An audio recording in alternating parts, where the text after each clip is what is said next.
Desde Segovia, el pueblo trabajador y las gentes de esta pequeña ciudad quieren dejar clara su postura ante el referéndum del 1 de octubre y todo el proceso catalán.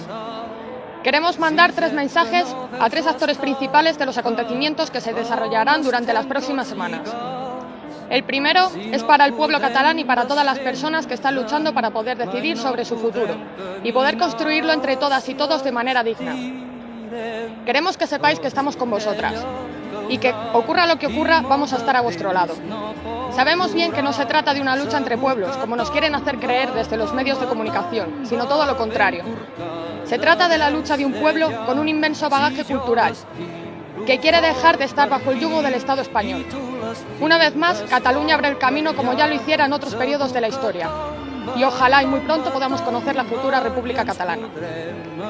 El segundo mensaje que queremos transmitir es para las fuerzas del orden del Estado español, para su gobierno y en general para todas las fuerzas políticas que sustentan el régimen del 78.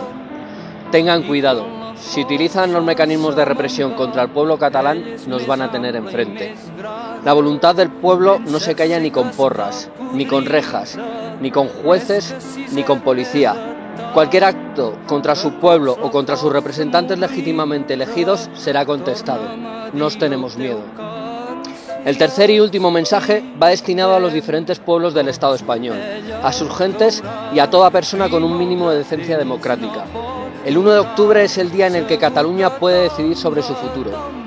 Quien piense que con el Estado español se puede dialogar sobre la autodeterminación o quien defienda que este referéndum se podría haber hecho con más garantías democráticas, o es muy inocente o directamente está mintiendo.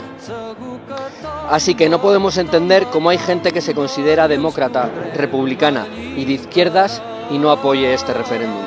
Cuando Cataluña puede decidir es hoy, y el resto de pueblos tiene la obligación moral y política de apoyarles. Cataluña nos deja un mensaje claro.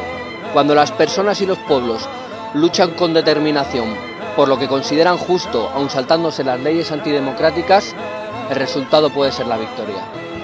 Nosotros apoyamos al pueblo de Cataluña. Nosotras apoyamos la celebración del referéndum del 1 de octubre.